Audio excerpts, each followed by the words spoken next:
Hey guys, today I'm going to talk about the biggest scam that beginners fall for in tennis. While advanced players, they focus on these two primary concepts.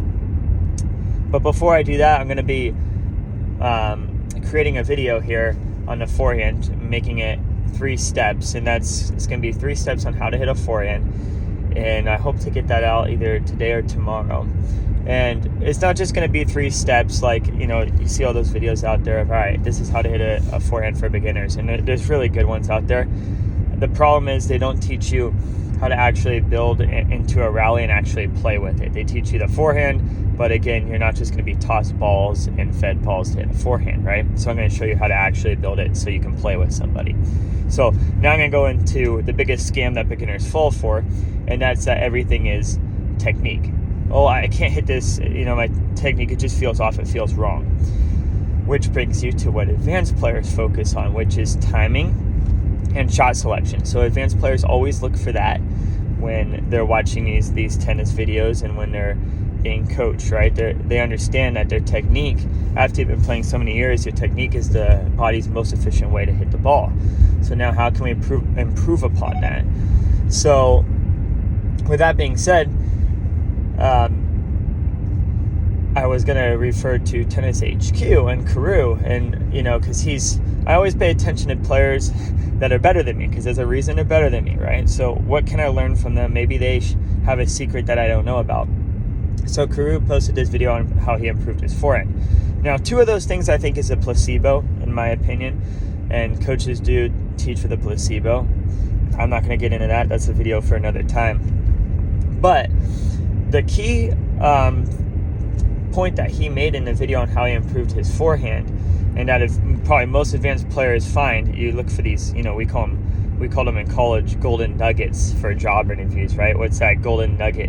And so the golden nugget was that he was hitting with he coaches Marcus, who's top 60 in the world, and Marcus said, you're setting your feet too soon in your forehand.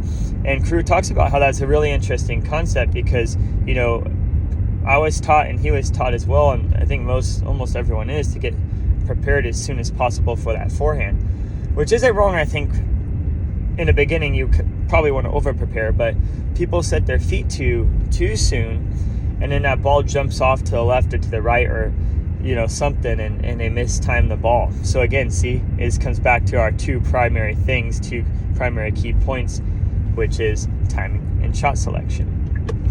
So you want to keep those feet moving, and if you think about it, that's why players hit better on the run. And when you're in trouble, you're like, man, how'd I hit that amazing ball right past them on the run when they came into the net?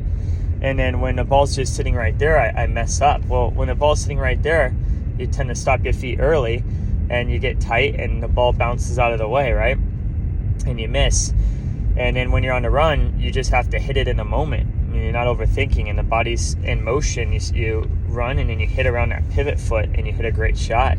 So there's other examples too, and the reason this works, or the reason why you don't want to set your feet too soon too, is the body works like a rubber band. It's called the stretch shortening cycle, which is if you take the vertical jump when you're jumping, you go down really quick and you explode up, like a rubber band.